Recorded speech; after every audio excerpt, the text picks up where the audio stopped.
جی تو شعر کی قسط نمبر 18 میں شجاعت اپنے باپ کے پاس آتا ہے بات کرنے کے لیے۔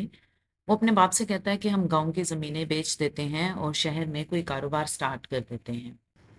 باپ اس کو ڈانٹ دیتا ہے اور اسی دوران تاج بی بی آ جاتی ہے یہ خبر لے کے کہ پرانی زمین جو کہ رئیسوں نے ہتھیائی تھی اس کی ریلیز دوبارہ سے شائع ہو گئی، جس پر اپنے باپ اور بھائی کو وہ شرم دلاتی ہے کہ یہ زمین ہمیں واپس لینی چاہیے، اور فجر کا قصہ بھی اس کے اندر چھیڑ دیتی ہے۔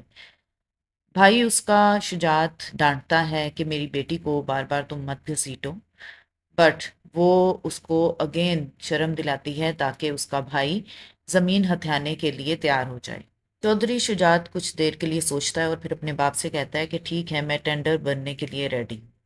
دوسری طرف بدر زمان اپنی بھابھی کو اکسانے جاتا ہے کہ وہ بھی اس زمین کے لیے ہاتھ پاؤں مارے تاکہ یہ زمین ہمارے ہاتھوں سے نکل نہ جائے۔ وہ اس کو بلیک میل کرتا ہے کہ تمہارے شوہر نے یہ زمین تمہارے نام لگائی ہے، سو تمہیں اس زمین کو واپس لینے کے لیے ٹینڈر بھرنا چاہیے، اور اس کی بھابھی ریڈی ہو جاتی ہے۔ دونوں فیملیاں کورٹ میں ایک دوسرے کے آمنے سامنے آتی ہیں۔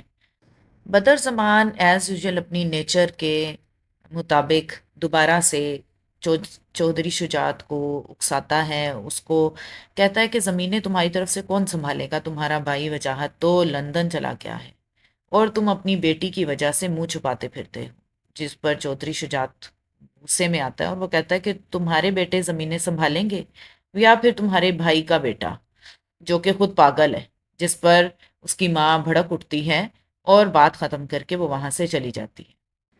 ادھر فجر اپنی دوست سے ملتی ہے، اس کی دوست اس کو بتاتی ہے کہ یہ دوائیاں واقعی ہی شیر کو پاگل بنانے کے لیے دی جا رہی ہیں، تم بالکل صحیح کہہ رہی تھی، اور یہ دوائیاں مسلسل یوز کرنے سے وہ مر بھی سکتا ہے۔ جس سے فجر پریشان ہو جاتی ہے اور اب وہ سوچتی ہے کہ اس نے شیر کو کیسے بچانا ہے۔ وہ گاڑی میں سوچتی ہوئی جا رہی ہوتی ہے اور گاڑی کا رخ ہاسپٹل کی طرف کروا دیتی ہے۔ وہ ہاسپٹل پہنچتی ہے جہاں ڈاکٹر طہا اسے دیکھ کر پریشان ہو جاتا ہے کہ تم اس وقت یہاں کیا کر رہی ہو، تمہاری ڈیوٹی تو ختم ہو چکی ہے۔ جس پہ فجر کہتی ہے کہ شیر کو انجیکشن دینا باقی تھا، اسی لیے میں اپنی ڈیوٹی پوری کرنے آئی ہوں۔ وہ انجیکشن تیار کراتی ہے اور شیر کے کمرے میں چلی جاتی ہے۔ وہ شیر سے کہتی ہے کہ ہمارا شک بالکل ٹھیک تھا، تمہیں جو دوائیاں دی جا رہی ہیں وہ بہت ہی زہریلی ہیں۔ دوسری طرف ڈاکٹر طہا کیمرے میں دیکھ رہا ہوتا ہے کہ فجر شیر کے کمرے میں کیا کر رہی ہے۔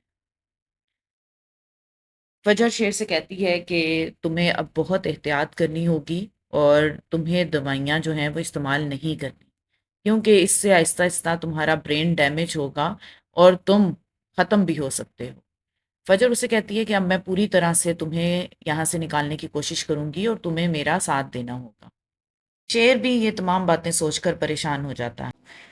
تاج بی بی ایز یوزول کھانے کی میز پر عدالت لگا کے بیٹھی ہوتی ہے۔ وہ اپنے بھائی بھابھی کو مسلسل باتیں سناتی ہے اور ان کو بے عزت کرتی ہے، جس پر پھر بھابھی جو ہے وہ بھڑک اٹھتی ہے۔ وہ کہتی ہے کہ گھر کی عورتوں کو اور اسپیشلی میری بیٹی فجر کو تم ان چیزوں میں اور باتوں میں مت گھسیٹو۔ وہ اپنے سسر سے کہتی ہے کہ اس کو واقعی تاج پہنا دیں کیونکہ یہ ہم پر حکمرانی کا تاج آلریڈی پہن چکی ہے۔ ادھر فجر کو خیال آتا ہے کہ اس کے پاس ایک ہی راستہ ہے شیر کو بچانے کا۔